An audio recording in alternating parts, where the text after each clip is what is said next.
Hello students, welcome at my exam solution. Student, आज की इस वीडियो में हम MPC 004 का सॉल्व असाइनमेंट PDF देखने वाले हैं, जो कि मैंने 23 और 24 सेशन का वीडियो लिया है। यानी कि आपका जो भी स्टूडेंट है जिन्होंने जून 23 में एडमिशन लिया है अभी, और जो जनवरी 24 के स्टूडेंट्स होंगे उनके लिए सॉल्व असाइनमेंट जो है रहने वाला है। ये सॉल्व असाइनमेंट में स्टूडेंट आप कंफ्यूज ना हो, सेशन में आप गलत सेशन का यहाँ पे ना बना लें। बहुत से स्टूडेंट्स की इसमें मिस्टेक आती है, रॉन्ग सेशन का आप बनाते हैं तो आपका असाइनमेंट फिर यहाँ पे कैंसिल हो जाता है। तो सेशन आपको ज़रूर यहाँ पे ध्यान में रखना है। MPC 004 का हमने इंग्लिश मीडियम का यहाँ पे सब्जेक्ट लिया है, एडवांस सोशल फिजिकोलॉजी का सब्जेक्ट है। इसके सभी आंसर्स मैं आपको दिखाऊंगी, जो भी क्वेश्चन आपके असाइनमेंट में दिए हुए हैं, क्वेश्चन पेपर भी आपको शो होएगा, और साथ साथ में इग्नू की तरफ से क्या गाइडलाइंस है, क्या चीज़ें आपको फॉलो करके अपना असाइनमेंट आप और भी बेटर बना सकते हैं और अच्छे मार्क्स आप स्कोर कर सकते हैं, वो सभी चीज़ें जो है इस वीडियो में हम देखने वाले हैं। तो काफ़ी हेल्पफुल रहेगा, आप वीडियो को एंड तक देखें और यहाँ पे सभी चीज़ें आपकी क्लियर हो जाएंगी साथ साथ में। सुनिए, आपके असाइनमेंट का PDF का फ्रंट पेज है। MPC 004 आपका कोड यहाँ पे लिखा हुआ है, आप मैच कर सकते हैं। एडवांस सोशल फिजिकोलॉजी आपका टॉपिक है और सैंडविच की तरफ से है ये सॉल्व असाइनमेंट। सैंडविच की टीम की तरफ से आपको ये सॉल्व असाइनमेंट प्रोवाइड है। Assignment bye team sandwich, contact us यहाँ पे लिखा हुआ है। यानी कि अगर आपको इस असाइनमेंट से रिलेटिव कुछ भी डाउट्स होता है तो हमारी जो टीम सैंडविच है, जिन्होंने ये असाइनमेंट आपके लिए प्रिपेयर किया है, उन्होंने यहाँ पे नंबर दिया हुआ है। आप इस नंबर पे कांटेक्ट करके आपका कोई भी डाउट होता है वो आप पूछ सकते हैं, या इसी असाइनमेंट का अगर आपको सॉफ्ट कॉपी चाहिए व्हाट्सएप पे, या फिर आपको हैंड रिटन आपको हम ही से बनवाना है, तो वो भी आप जो है यहाँ पे कांटेक्ट करके ऑर्डर दे सकते हैं। असाइनमेंट का नेक्स्ट पेज है और यहाँ पे क्वेश्चन पेपर आपको दिया हुआ है। क्वेश्चन पेपर में यहाँ पे आप देख सकते हैं ये 3 सेक्शन में पूरा क्वेश्चन पेपर डिवाइड है। फ्रेंड, यहाँ पे सबसे पहले तो आप इसका सेशन मैच कर सकते हैं। यहाँ पे सेशन लिखा हुआ है 23 और 24।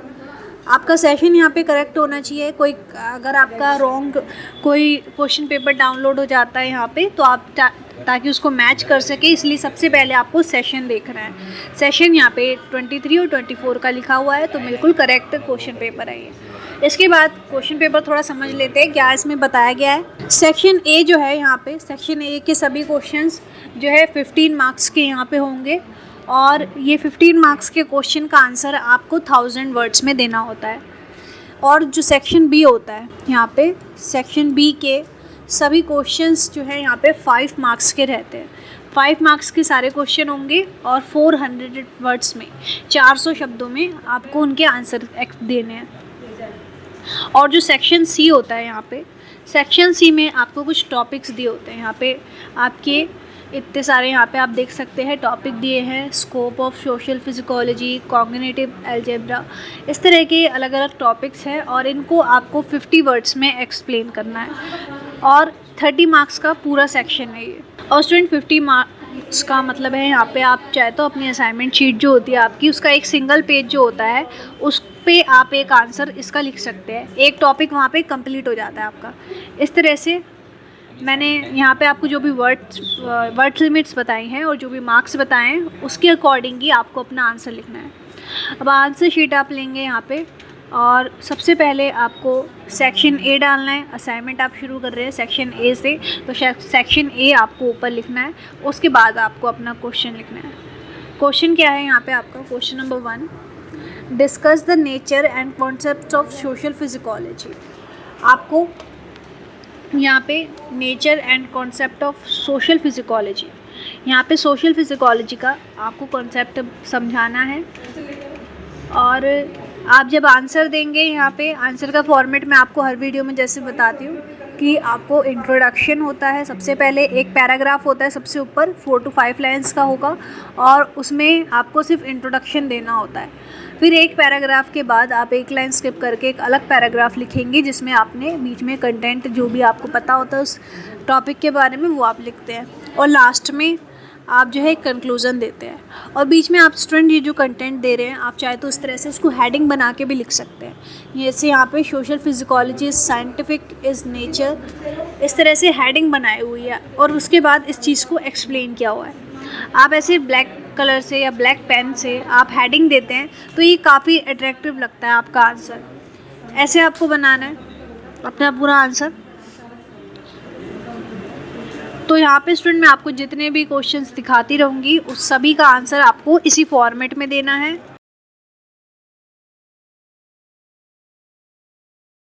और स्टूडेंट यहाँ पे जो भी कंटेंट मैं आपको दिखा रही हूँ इस चीज़ का आप ध्यान रखें। जो भी मैं आपको चीज़ें बता रही हूँ ये आपको जो मैं ये कंटेंट शो कर रही हूँ आप जो है इस कंटेंट को रीड कर सकते हैं, इसे पढ़ सकते हैं। पढ़ के आप जो है इसे अपनी लैंग्वेज में लिखें।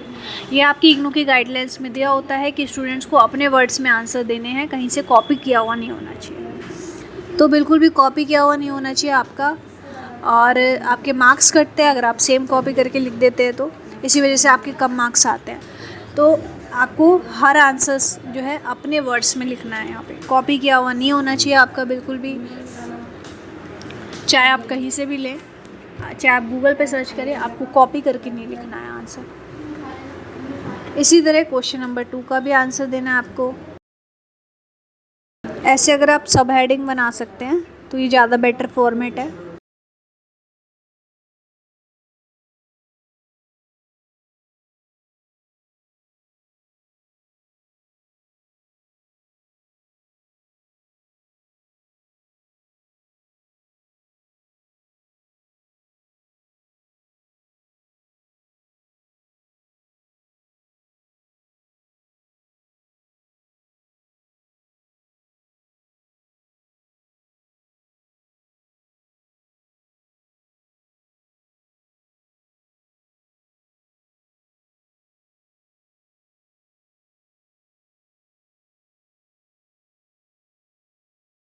इसी तरह क्वेश्चन नंबर 3 है यहाँ पे और इसका भी आप आंसर दे सकते हैं।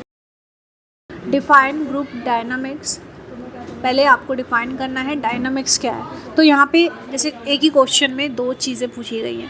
पहले आपको डायनामिक्स को डिफाइन करना है, फिर explain the meaning, concepts and importance of group dynamics. आपको मीनिंग एक्सप्लेन करनी है, डिफाइन करनी है, फिर उसके बाद उसके जो है इम्पॉर्टेंस आपको बताने हैं। तो इस तरह से आप जो है लिख सकते हैं अपना answer.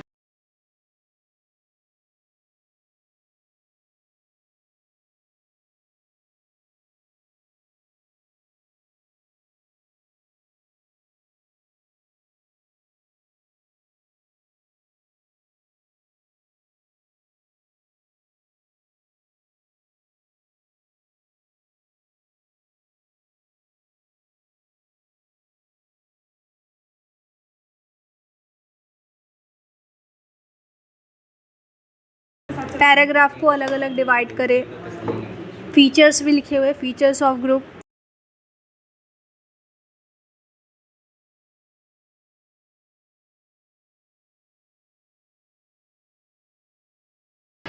And collection of people. आप चाहे तो स्टूडेंट की जो हेडिंग दी हुई है ब्लैक पेन से आपको, इसको आप कॉपी करके लिख सकते हैं और इसका अंदर का जो कंटेंट होता है इसको आप अपने वर्ड्स में लिखें थोड़ा, तभी उसके आपको मार्क्स मिलेंगे। अगर आपका कॉपी किया हुआ दिखेगा, ऐसा शो नहीं होना चाहिए, आपका कॉपी किया हुआ शो होएगा तो उसके मार्क्स कम आएंगे। ऐसे बुलेट्स बना सकते हैं।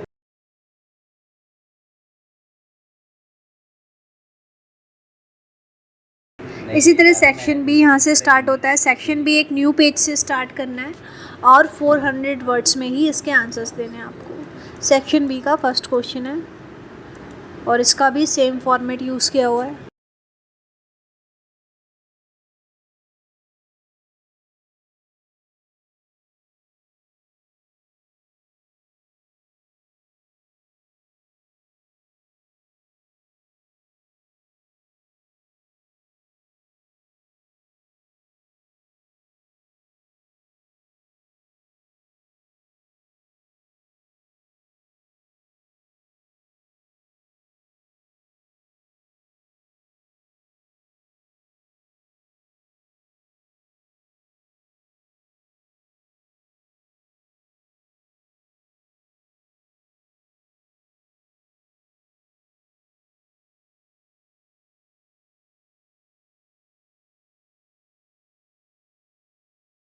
ये एक लाइन के आपके जो आंसर्स हैं इनको भी आप अपने वर्ड्स में एक्सप्लेन करें। आप इसको रीड करके जो है अपनी लैंग्वेज में आप कैसे लिख सकते हैं वो आपको देखना है।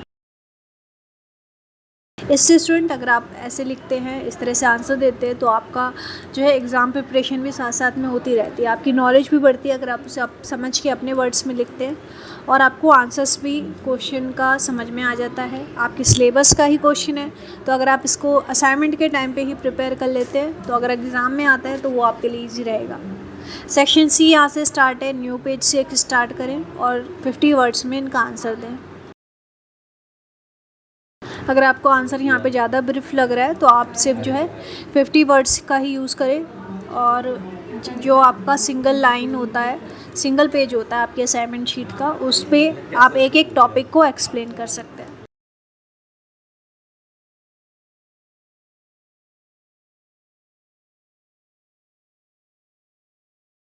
Attitude and beliefs.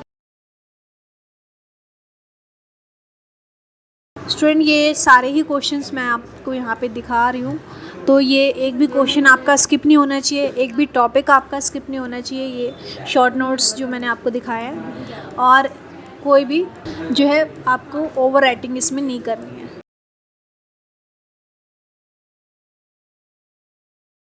सेम चीज़ें आपका हर आंसर में होना चाहिए।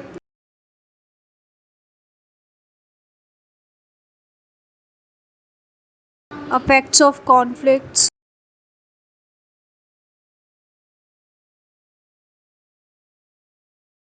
इसी तरह से सारे आंसर्स आप देंगे। इसके अलावा स्टूडेंट आपका कोई भी डाउट होता है आप हमें व्हाट्सएप पे कांटेक्ट कर सकते हैं। इसका अगर आपको हैंड रिटन हमसे बनवाना चाहते हैं, मतलब कुछ स्टूडेंट्स ऐसे होते हैं जो वर्किंग होते हैं और उन अपना असाइनमेंट नहीं प्रिपेयर कर पाते, तो वो भी हमसे जो है ऑर्डर करके प्रिपेयर करवा सकते हैं। तो thank you so much video को एंड तक देखने के लिए।